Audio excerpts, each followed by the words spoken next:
Comment faire la touche euro sur votre clavier? C'est ce que nous allons voir dans cette nouvelle vidéo. Bonjour, je suis Cédric du site formation informatique avec Cédric.fr et si vous voulez apprendre des trucs sympas 2 fois par semaine, n'hésitez pas à vous abonner à la newsletter, le point info que vous recevez le vendredi et qui vous donne l'information des 2 vidéos que j'ai sorties dans la semaine. Je vous mettrai un lien ci-dessous, vous cliquez simplement sur le bouton plus. Alors, comment est-ce qu'on fait la touche euro sur le clavier? Eh bien, en pressant la combinaison de touches Alt-GR plus E. Je vais vous montrer sur le clavier visuel pour que vous puissiez voir à quoi ça ressemble et ensuite eh bien, on le fera directement dans le notepad. La touche Alt-GR, c'est la touche qui se trouve à droite de votre barre d'espace. Cette touche Alt-GR, c'est la combinaison de la touche CTRL et de la touche Alt. C'est-à-dire que si vous appuyez sur Alt-GR et une touche, eh bien, ce sera la même chose que si vous appuyez sur CTRL, Alt et cette même touche. Je vais vous montrer. Ici, donc, vous avez le clavier visuel. Ici, vous avez le notepad. Et si je presse la combinaison de touches Alt-GR plus E, eh bien, je vais voir ici le symbole euro apparaître. C'est comme ceci qu'on fait le symbole euro sur le clavier. Mais vous allez voir que si je presse la combinaison de touches CTRL et Alt, eh bien, je vais avoir la possibilité également de faire la touche E de mon clavier et ça va aussi me faire le symbole euro. Donc vous avez cette possibilité-là qui consiste tout simplement à appuyer sur la combinaison de touches Alt-GR plus E. Vous avez également, comme vous venez de le voir, la possibilité de le faire avec le clavier visuel. Le clavier visuel, c'est quelque chose qui est intégré à Windows, que vous pouvez lancer en cliquant sur le menu de démarrer, en saisissant clavier visuel et ensuite vous cliquez dessus. Une fois que vous avez cliqué sur clavier visuel, vous avez la possibilité de cliquer sur les touches et ensuite de choisir ce que vous souhaitez. Si par exemple ici j'ai cliqué sur Alt-GR, je veux la touche E, je fais Alt-GR-E et cela aura mis le symbole euro. Donc, comme ceci, vous allez avoir la possibilité, par exemple, si vous voulez faire la touche arrobase, vous cliquez sur Alt-GR et puis vous voyez que l'arrobase est disponible à cet endroit-là. Donc, le clavier visuel peut être également une bonne solution, même si c'est beaucoup plus simple, évidemment, de faire Alt-GR plus E.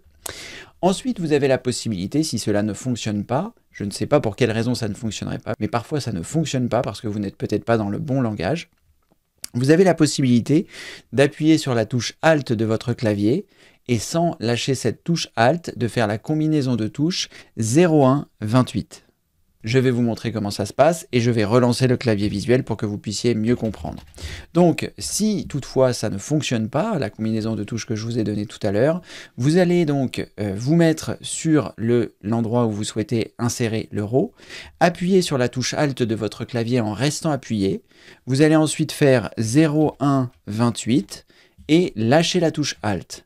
Et comme ceci, vous voyez, la touche euro est bien apparue à cet endroit. Donc vous avez également cette possibilité-là pour faire le symbole euro.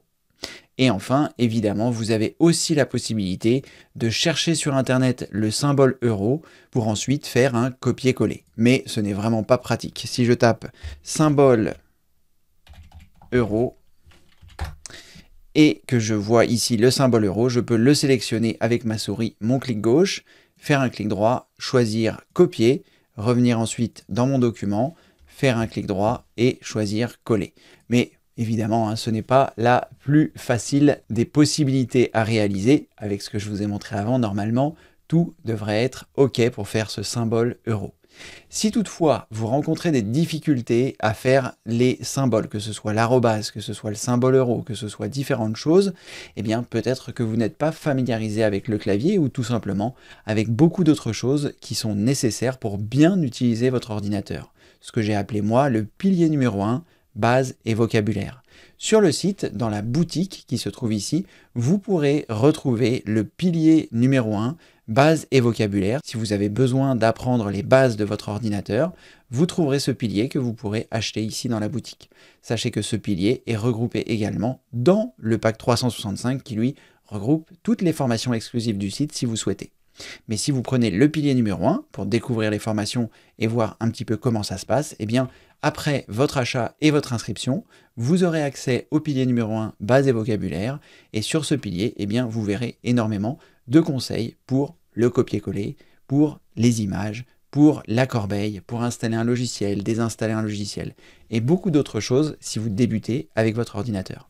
Donc je vous mets tous les liens ci-dessous, il vous suffit simplement de cliquer sur le bouton plus qui se trouve sous cette vidéo, et comme ceci, eh bien, vous pourrez accéder à la fois au pilier numéro 1 si vous le souhaitez, mais également, comme je vous en ai parlé en début de cette vidéo, des différentes choses que vous allez pouvoir apprendre grâce aux trucs utiles et géniaux que je vous donne les lundis et les vendredis, comme ceci, si vous vous inscrivez, eh bien, vous n'en raterez aucun.